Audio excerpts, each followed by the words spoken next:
Ebullient greetings. I'm your host, Jacquie Bird of Jacquie Bird Spiritual Wellness, your guide to stress and anxiety relief, mindfulness, awareness, self-care, self-love, and personal growth. Welcome and thank you for joining me as we roll with peace in mind. Today's riff is Are You on the Right Train? Riding on the Urge. These episodes feature people who are doing their thing, they follow their heart and their passion, and they create how they want, what they want, when they want, and they are riding on the right train. Today's spotlight is Tanushree Dhaundiyal. I'm going to say to our listeners, I have not seen this woman in 11 years. Wow, that's a lot of time. Yes, we keep up with each other on Facebook, so that's a good thing. You guys are the reason that I am even on Facebook, because you all were like, are you on Facebook? Are you on Facebook? And I'm like, no. And they go, oh, you must get Facebook. You must get Facebook. So I had to get it when I came back from India. I was like, okay, let me get this thing. So yes, this is one of the beauties of Facebook. So how are you? I'm doing great. You know pretty much all of it. Yeah. But for our listeners, I'm just going to give a little background. I met Tanu when I taught in India. I was a guest teacher in India. I had the honor of being there, and I was working with the Dance Works. And so Tanu was one of the very young teachers there that I got to know and be friends with. What has been interesting and very fascinating to me is to watch your journey over the years and to see how you were, once a part of this company and that you've gone out on your own. So before we get into that, I want to ask you, or I want to say, introduce yourself to our listeners. Oh, okay. Hi guys, I'm Tanushree. Hello, namaste from India. And I've been dancing, I've been teaching and choreographing for the last 11, 12 odd years. I pretty much started when I met Jacquie, and that was my baby years in dancing, so to speak. And I now live in Mumbai, and I run my own company, TR Dance Company, and I have a lovely partner who has helped me through the journey. And we have kind of put our company out there on the basis of love, in the sense we wanted to create a company, a dance environment where love was the only, energy, so to speak, flowing. And it wasn't about competition. It wasn't about, more people, more instructors, more students. It primarily was a place where we could just express ourselves and our love for dance. And that's suddenly, it's 10 years and I didn't even feel it. That is pretty extraordinary, because what was interesting and fascinating, I like that word, fascinating, to me, was when I met all of you, you were part of this company, but you all kind of like cattle in a way, if I can say that. And you all worked long hours and you all were working very, very hard. And to see that a lot of you branched off and found your own voices is extraordinary, because a lot of time people are part of an atmosphere, a company atmosphere, and they're frustrated because they're not expressing themselves in the way that they feel they need to.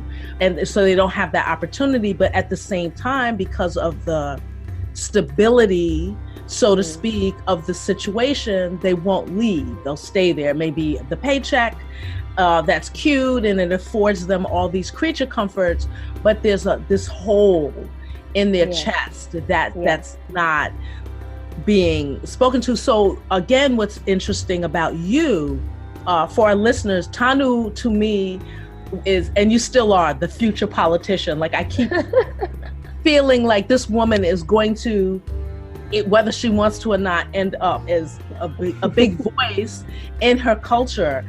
And so I want you to talk a little bit of how culturally, for you, it was really a big deal for you to step out, particularly based on the role of women and what women tend to do in India. If we were to discuss women and how their voices have or have not found space in our culture, then we'd be discussing a book. That's gonna take centuries. But yeah, just in my own nutshell, when I was growing up, girls had a certain way chalked out for them. Their careers were kind of decided. What they would wear was pretty much decided. And for all practical purposes, who they're going to marry was decided. And going into dance was obviously in that way a massive deal for my parents. They didn't quite understand. Not that I had taken up any other career that was very easy. I was about to become a journalist. Wow. But that itself would have been a proper paycheck, a respectable job. People will know you. You won't be like, dancing around, so to speak. So it was still a little more acceptable. And but when I did speak to my parents about dancing, the first thing was shock. First was, how are you going to pay your bills? Yeah. What would it exactly mean when you want to say you'll become a dancer? What does that mean? Because we don't have Broadway, so we have Bollywood, right? And that's not so cool for Indian parents. So initially it was just that how are you going to make this look respectable, A, and B, how are you going to earn any money out of this to pay your bills? And well, the bill part was real. I figured that out the hard way. I learned it the hard way. But yeah, so culturally speaking, it was a shock to my entire family. But my parents managed to kind of deal with it really well, and they came out supporting me. They used to pick me up and drop me because Delhi was not a very safe city for women, and we couldn't be traveling outside after 7:38 by ourselves. And my dancing hours were unearthly. They would get over by 9:30, 10, which is unearthly in Delhi. So they'd be picking me up and dropping me to places. And I know my dad has actually had his dinners sitting in his car, picked up a sandwich or something because I was in class. So I'm grateful for them for that. And once I moved to Bombay, that again was another big one because here I am becoming marriageable age. I'm 23. In 2 years' time, I should find myself a nice husband and settle down. And I'm like, no, I'm moving to Bombay. And they were like, what? That's a whole other city. And I just left. I moved and I had really no money and I didn't want to take money from them. So I stayed with the friend and I stayed with him for 2 years. His mom was a blessing, I would say, because she really took me in and we started the company together. Wow. So it was a little difficult, especially coming from a city like Delhi where girls are not free to move easily post 7 o'clock. We can't dress the right way. We have to be covered. And dancing needed me to be in leotards and hot shots and all of that. So it was a scandal, if I may say. But I'll live to tell the tale. And I think, again, as I'm watching from afar and I'm looking at these posts, I'm going, that daggone Tanu is a badass. I mean, I always thought you were a badass. So when I saw you exhibiting badassery, I was like, go ahead, girl. Because the thing is, as I've always teased you about being a politician, we don't always have to run for an office to be a politician, so to speak. I mean, I think what you did and that you had the guts to do that, I was just over here amazed because I had some idea of the roles of women, girls, versus men in India. And so when I saw that you had moved to Bombay, I went, oh, Tanu, go ahead, girl. You start this dance company. I'm like, oh, that Tanu, man. So I cannot imagine the young girls that you have affected by stepping out on your own. And I'm very grateful to your parents for allowing that and not getting in your way. Yes, that is true. I owe it to them. Now, did you have other family members that looked at you and were like, oh yes, what is she doing? Wait, I have to do the head. What is she doing? Oh, that Tanu. What did that head I love so much. I love that so much. What were your other family members? Were they talking to you directly? I will tell you a very funny story quickly. Yes. So there is something called a dance bar, which used to exist in Bombay. And what happens there is men come, and I mean, it's strip club without the stripping. It's just a dance bar. Okay. So men come and women dance and they drink, and that's what it is. And I mean, it's not even as classy as a strip club, if I may say that. And one of my uncles who was asking my dad, so what is Tanu doing in Bombay? I mean, why Bombay? And my dad said that, oh, she's a dancer.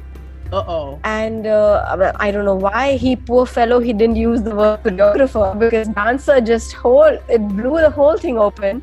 And my uncle was like, oh, she's dancing in bars.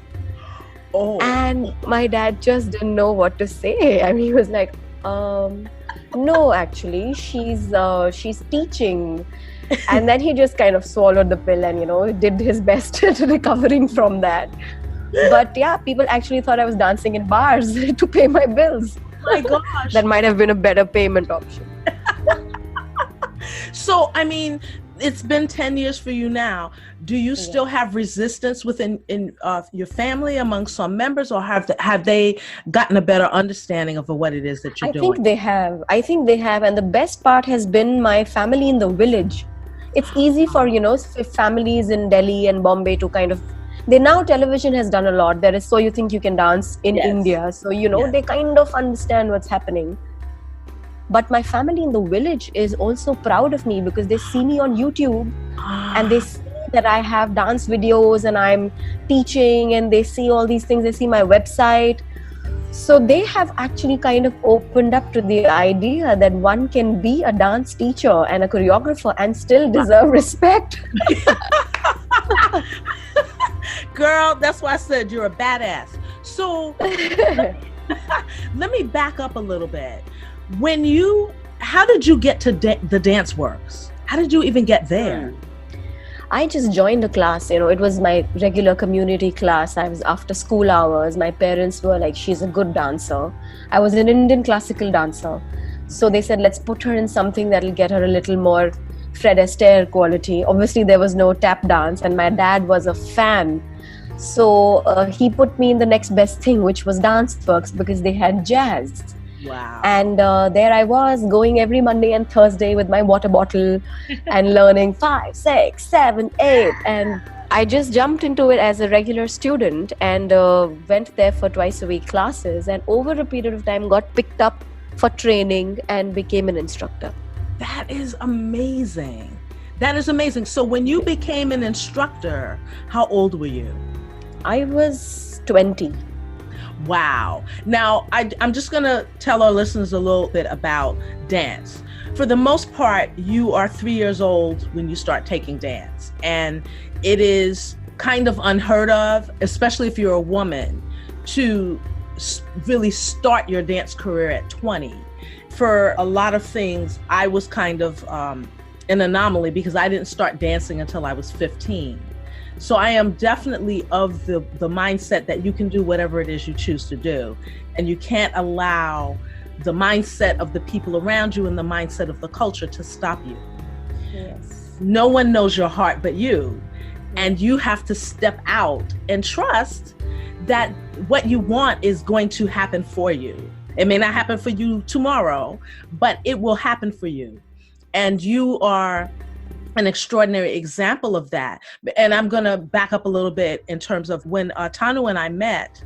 Okay, you had been dancing about 3 years by that point when I met you? Yeah, 2.5-ish. Yeah, I was about 22 when we met, yeah. Okay, so for 2 years of dancing, this woman was already looking like she had been dancing for years. That's why I remember being so surprised by the little amount of time that these young teachers had been dancing. And I gave you guys some pretty advanced stuff. Yes, I remember that.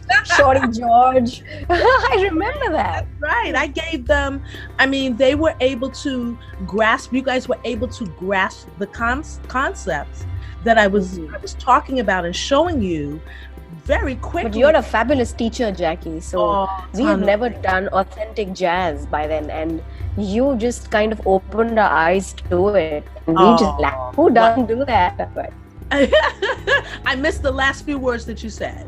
I said that if you find a teacher who's that good, you'll lap it up. Oh my gosh, thank you. That's so sweet. But I was so inspired by you guys, and I'm gonna tell the audience, India is hot. Like if you live in the New York area, you know, and people are complaining it's hot, you have no idea what hot really is unless you've been to Southeast Asia. If you've gone to Southeast Asia, and I would imagine parts of Africa, that's when you know what hot is, because it's not just hot. It's like you're in this steam bath that just follows you wherever you go. So and what was amazing to me about you guys is that as hot as it was, you guys never wanted to stop. Yeah. It would be after class and I would be cross-eyed going, okay, I can't pass out in front of them. I have to be able to stay on my feet. And you guys would be asking me questions and wanting to, how do we do this? Do we do this? Am I doing it right? You guys were so, such taskmasters. And I really, really appreciated that you all kept going. You all wanted it so badly and you just... And we had none.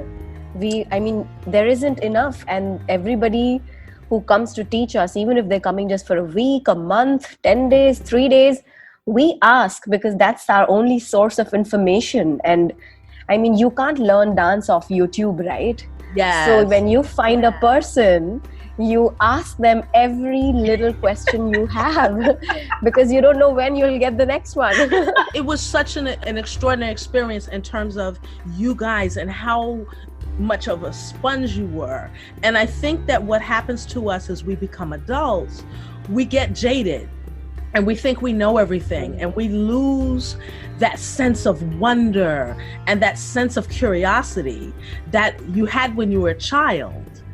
When you see it in an adult, a young adult, an older adult, it's so refreshing. So I thank you guys for that, because by that point, I was doing a lot of traveling and teaching, and that was feeding me because I was getting what I was kind of missing here of that excitement and that curiosity, because everybody feels like they know everything. And unfortunately, when there are trends, people want the trend and they don't want the substance. You know, they want the instant gratification of, how do I get my leg up here and hold it? Forget the standing leg. They're not interested in the standing leg. Yeah. They want that high leg and they're not interested in the lifting up. So to our audience that knows nothing about dance, in anything that you do, there is a sense of alignment, and dance is the same way. You know, if the foundation is weak, then even though everything on top of it looks pretty, you're going to crumble. Yes, and it probably won't even look pretty because it'll look unaligned. Yes, to those of us that know that. So, okay, I've gotten the beginning, I've gotten the travel to Bombay. So talk a little bit about, and this is maybe a little not unfair question, because, how do you explain the intangible? How do you explain something that's a feeling sense and not an intellectual sense? What was happening to you when you knew you needed to move? What was happening, if you can explain? Move to Bombay or move into dance? Move to Bombay. Wow. So that, yeah. So I was in a relationship that was not going anywhere back in Delhi. It was a harmful one, if I may say. It wasn't conducive for both of us. It wasn't harmful for me alone. It was just something that was, not right for both of us. Right. And I had just lost my dog. So I really was I was in a mess. And I think I got that opportunity to come to Bombay And just because I wanted a change, firstly, I just wanted to get out of where I was and think straight. I said yes. I thought this is going to be just a 5-month thing for me. I was asked to come just for a couple of months and set up a new operation. Wow. And I thought I'm just going to step out and just see how it goes. And it was scary because I'd never lived without my parents. And, we are very mollycoddled here in India. Our clothes are washed for us. Our food is cooked for us. So to step out, I was like, fine, I'm just going to do it because I need to get away from something. I didn't know what it was. And then when I got here, it was such a new environment and I didn't have to be who I was. So suddenly I was not defined by the 23, 22 years of me. Wow. I could adapt to new things. I could become a new person. I could bring changes in me because nobody was expecting me to be a certain way. I don't know if I'm making sense. You are making perfect sense. And I would imagine that what you just said, there are some people out there listening to this going, oh my God, that's me. We all play these roles. We don't realize we're playing roles. But if you're a wife, you're playing a role for your husband. If you're a mother, you're playing that role. Yes. And a lot of us never get the opportunity to go, what do I want? Who am I? I mean, when I'm none of these people, who am I? Yes. And I think that is what happened to me when I got to Bombay, because I didn't need to be anybody. I wasn't the right daughter or the wrong daughter. I wasn't the best or the worst girlfriend. I was not the best or the worst friend. I could be anybody. And I felt like this is this moment where I can literally rewrite who I am. Wow. And within days, I started dressing differently. I started feeling different. I started thinking differently. I didn't even know that this was happening. On a very subconscious level, I became who I was meant to be without the pressures of parents and family and school and boss and, mentors and boyfriends. And I just felt like I have never been this free. Wow. Well, I have to say it showed in all of your posts along this 11-year period. I watched you. It was like watching a caterpillar turn into a beautiful butterfly, and I happen to think that caterpillars are beautiful. So you were already beautiful, but I watched you become this goddess. I mean, I went, oh my God, look at Tanu. Tanu is flying like a mad woman. You basically took, culturally speaking, a long time to get married. Is that correct? Oh yes, I got married at 29. That's like you should have had 2 kids by then. So when you met your husband and you presented him as the person that you were going to marry, what did your family say? I kind of didn't do it in the right orthodox way. I did nothing in that way, it seems. So I needed a new phone and I had gotten it delivered back in Delhi. So I sent my boyfriend, now husband, to my Delhi place because he was traveling for work to pick up that phone. And I just told my mom to gauge the boy, get a sense. And my mom was like, oh my God, what has she got herself into now? And we just kind of got thrown into it. So they met him because he was picking up a phone. And it was a yes. Oh, I love that. So let's talk about what you're doing now. Let's talk about your company. That's another thing. I've watched your company start off very small in your school. And then I started seeing videos and I went, oh, Tanu is growing. Talk about the journey from going from, yes, we're going to establish the school, to the birth of it, to the evolution of it. I had another question in there. It's going to come. Talk about the birth of, you've already talked about the person that you ended up staying with. That's who Rahul and his family. Yes. Okay, Rahul. So that's how did that conversation even come about? It was weird. I moved to Bombay for just a bit and that's when I met Rahul. And then I kind of went back to, after my 5 months were over in Bombay, I went back to Delhi and he called me and said, I think you should come back. Wow. what are you doing there? That company is not the place for you. I mean, you want to do something completely different. And you should just come back here. I was like, where will I stay? What will I do? I'm earning really nothing. So he's like, just come, we'll figure it out. And I couldn't tell that to my parents that I'm going and I'll figure it out. So I told them I'm going to stay with a friend and she has a place and blah blah blah. And I just came, and his mom agreed to keep me because she knew we were starting this company together. Yes. And we started in a room smaller than my living room right now. Wow. It was 250 square feet, I think, and maybe 300.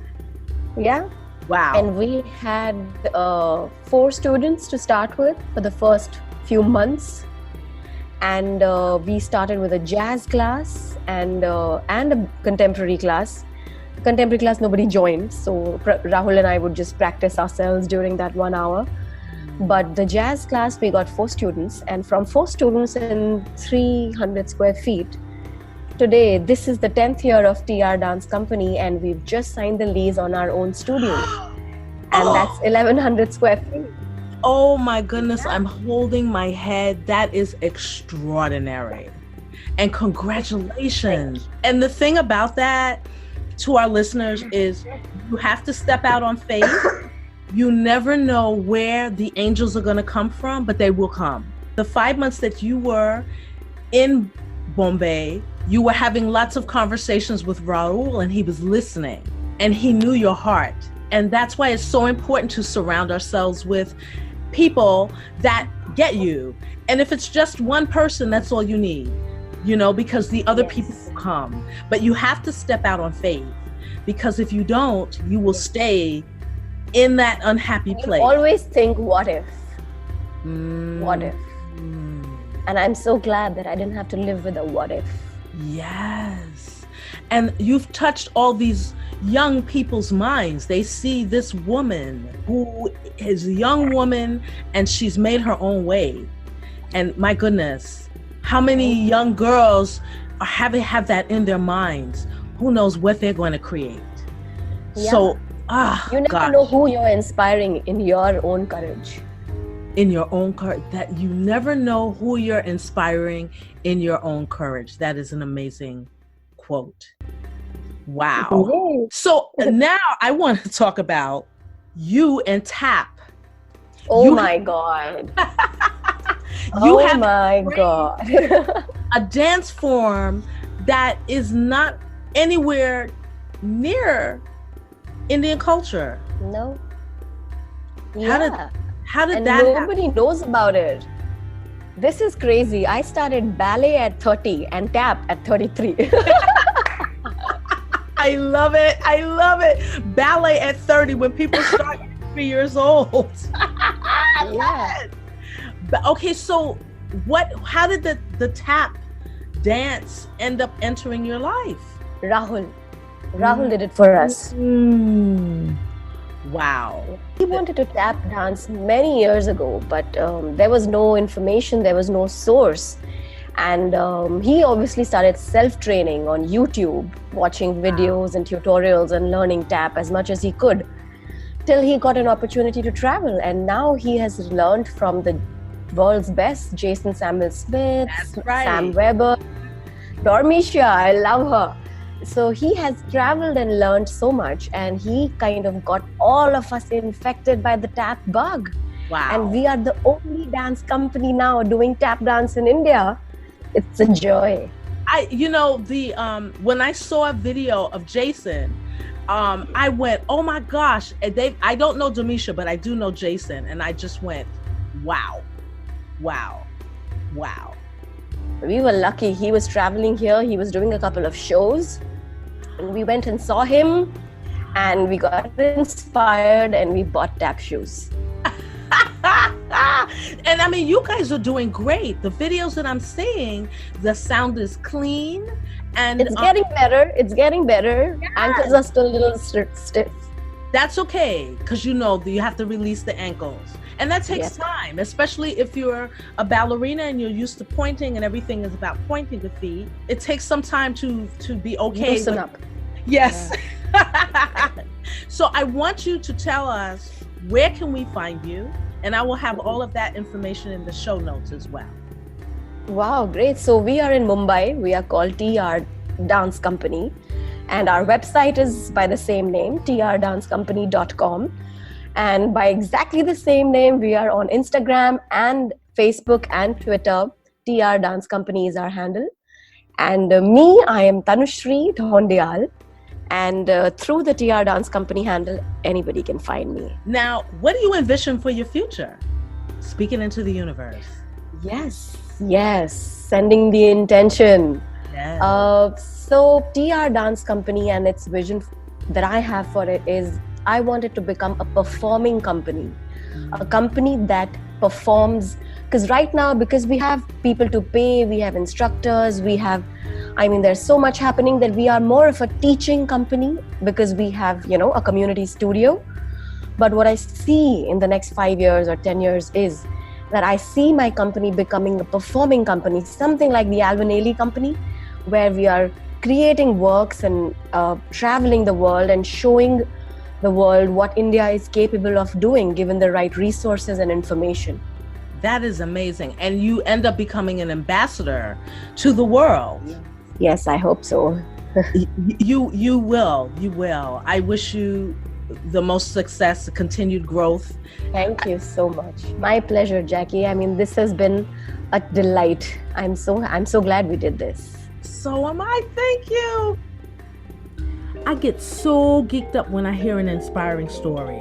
If you are one of the many, many, many, many people out there who's working a job you hate or following a career that no longer burns for you, begin to see what it is that you actually want to do. Write it down wherever you want to write it down. Write it on paper, write it on your phone, your computer, your tablet. Whatever works, write it down. Begin to see yourself having it, achieving it, creating it. Willpower, trust, faith. Don't tell yourself you can't. Don't allow anyone else to tell you you can't.